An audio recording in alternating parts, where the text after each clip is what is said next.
Hello students, B Ed first year अर्थात B Ed प्रथम वर्ष बीएड फर्स्ट ईयर में पेपर 6 जिसका नाम है जेंडर स्कूल एंड सोसाइटी अर्थात लिंग, विद्यालय और समाज, यूनिट 5 इकाई 5 के अंतर्गत आज हम लोग जानेंगे recent trends in women education अर्थात स्त्री शिक्षा के अर्वाचीन अभिप्राय।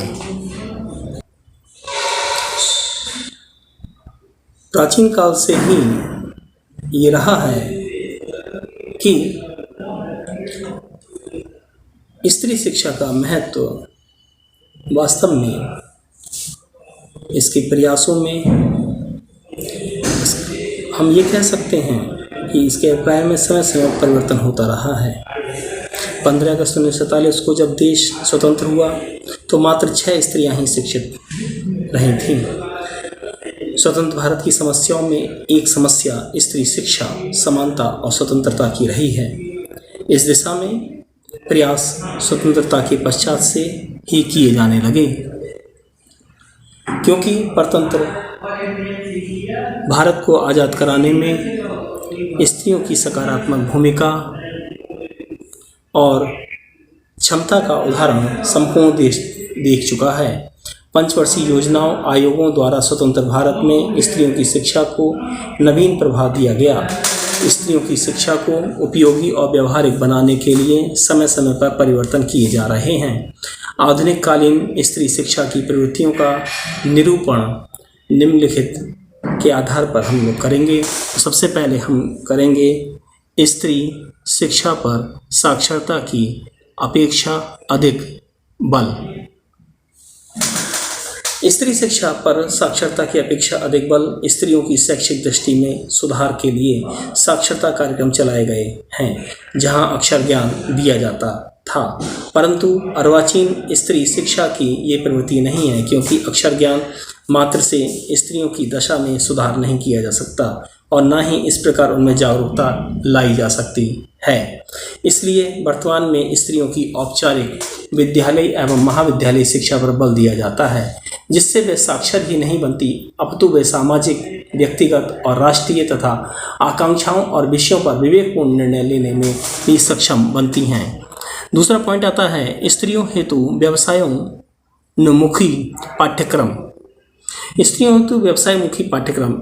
एक समय ऐसा भी था जब स्त्रियों की शिक्षा को समाज में हे दृष्टि तथा पारिवारिक झगड़ों और विघटन का कारण समझा जाता था। अधिकांशतः स्त्रियों को घर में ही माता आदि के द्वारा घरेलू कामकाज की शिक्षा प्रदान की जाती थी, परंतु वर्तमान में स्त्रियों की शिक्षा की प्रवृत्ति घरेलू कामकाजों तक सीमित न होकर व्यवसायोन्मुखी हो गई है। स्त्री शिक्षा की इस नवीन प्रवृत्ति के कारण ही स्त्रियां स्वावलंबी और आर्थिक रूप से आत्मनिर्भर बन रही हैं। नंबर 3, स्त्रियों की रुचियों तथा आवश्यकताओं पर बल। वर्तमान शिक्षा में स्त्री शिक्षा से अभिप्राय है कि स्त्रियों की व्यक्तिगत विभिन्नता के आधार पर रुचियों तथा आवश्यकताओं पर बल दिया जाना है। स्त्रियों को कुछ विशिष्ट आवश्यकताएं तथा रुचियां होती हैं, जिन्हें वर्तमान स्त्री शिक्षा के अंतर्गत स्थान प्रदान करके स्त्री शिक्षा को आकर्षक तथा उपयोगी बनाया जा रहा है। स्वतंत्रता के पश्चात गठित आयोगों तथा समितियों में हंसा मेहता समिति और मुदालियर आयोग को यदि छोड़ दिया जाए तो सभी ने स्त्री शिक्षा के लिए उनकी रुचियों तथा आवश्यकताओं के अनुरूप पाठ्यक्रम निर्माण का सुझाव दिया है। चौथा बिंदु हमारा आता है पृथक स्त्री शिक्षा की व्यवस्था।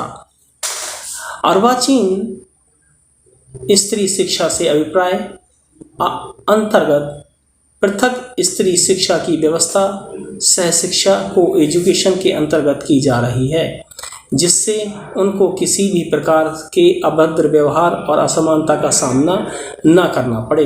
पृथक स्त्री शिक्षा हेतु स्थापित विद्यालयों में महिला शिक्षिकाओं की नियुक्ति की जाती है, जिससे बालिकाओं का सर्वांगीण विकास किया जा सके। अगला पॉइंट आता है 5वां पॉइंट, वित्तीय व्यवस्था एवं संसाधनों का प्रबंधन। अर्वाचीन की शिक्षा के अभिप्रायों के अंतर्गत वित्तीय व्यवस्था एवं संसाधनों का समुचित प्रबंध करना आता है। स्त्री शिक्षा को इतना महत्व प्रदान किया जा रहा है कि उसके विस्तार के लिए वित्तीय व्यवस्था और संसाधनों का पृथक रूप से प्रबंधन किया जा रहा है। छठा पॉइंट हमारा आता है संपूर्ण जीवन की तैयारी। स्त्री शिक्षा के नवीन अभिप्रायों के अंतर्गत संपूर्ण जीवन की तैयारी आती है। संपूर्ण जीवन के दो पक्ष हैं, एक तो भौतिक पक्ष और दूसरा आध्यात्मिक पक्ष। आध्यात्मिक पक्ष के अंतर्गत शारीरिक, सामाजिक, संवेगात्मक, धार्मिक, राजनीतिक, आर्थिक, सांस्कृतिक इत्यादि पक्ष आते हैं। इन सभी पक्षों के मध्य संतुलन स्थापित करने की कला स्त्रियों को शिक्षा के द्वारा सिखाई जाती है। संपूर्ण जीवन की तैयारी का वर्तमान में इसलिए भी महत्वपूर्ण स्थान है क्योंकि संपूर्ण जीवन के द्वारा ही स्त्रियां संतुलित जीवन व्यतीत कर सकती हैं और परिवार तथा समाज को प्रेरित भी कर सकती हैं। अगला 7वां पॉइंट हमारा आता है नारी सशक्तिकरण के से परिचय। स्त्री शिक्षा के नवीन अभिप्रायों के अंतर्गत स्त्रियों को उनकी दीनहीन दशा से निकालकर उनकी शक्तियों से परिचित कराना चाहिए।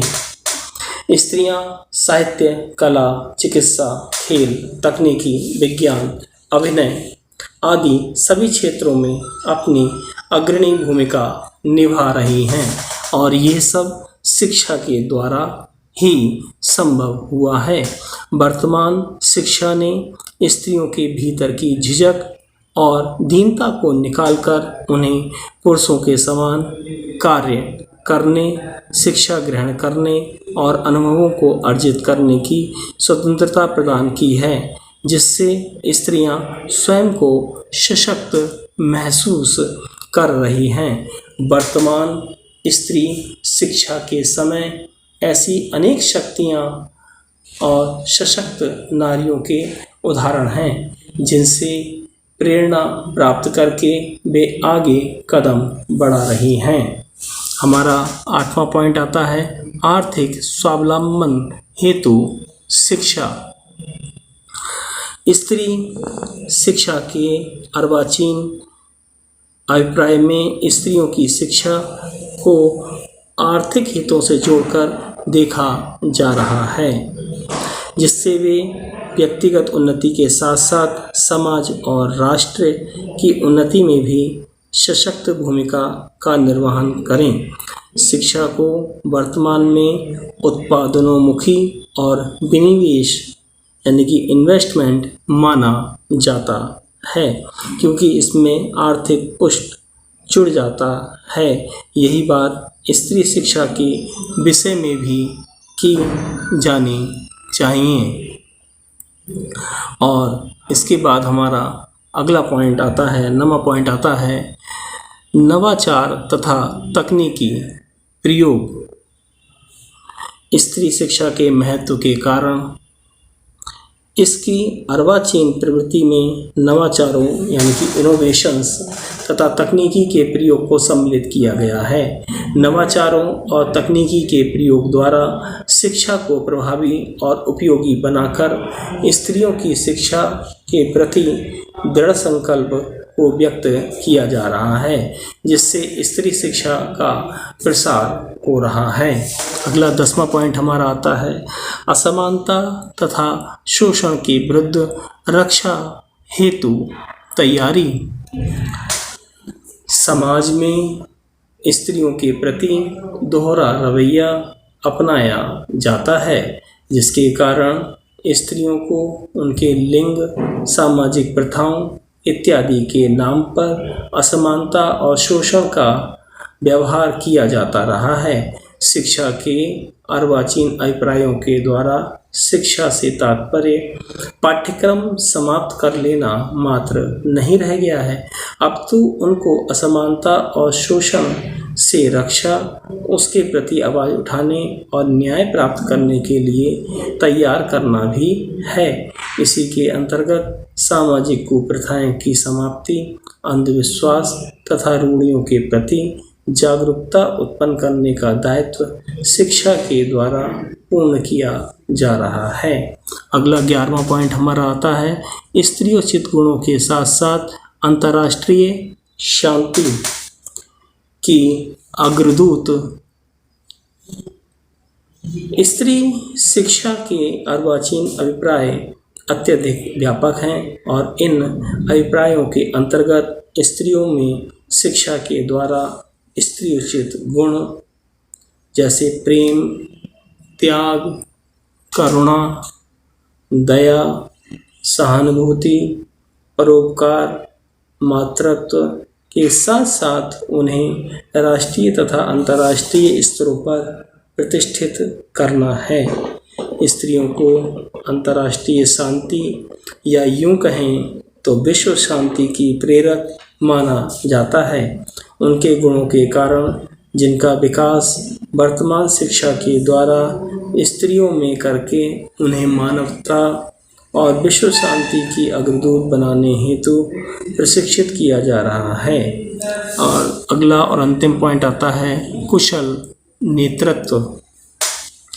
स्त्रियों के विषय में ऐसी अवधारणा थी कि वह घर गृहस्थी के कार्यों को ही निपुणता से कर सकती हैं।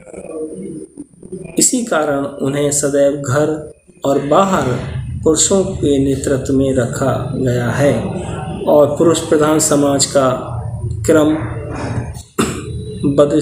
बदस्तूर जारी रखा गया। वर्तमान स्त्री शिक्षा की प्रवृत्तियां स्त्रियों में विविध क्रियाओं में, कार्यक्रमों में तथा पाठ्य सहगामी क्रियाओं के द्वारा विद्यालय स्तर से ही कुशल नेतृत्व क्षमता की ओर विकास की ओर है। परमाणु हथियारों की नोक पर स्थित मानवता को बचाने के लिए त्याग, परोपकार, दया, प्रेम और सहानुभूति का पाठ पढ़ाने के लिए संपूर्ण विश्व में स्त्रियों के नेतृत्व की आवश्यकता अनुभूत की जा रही है। Thanks for watching. धन्यवाद।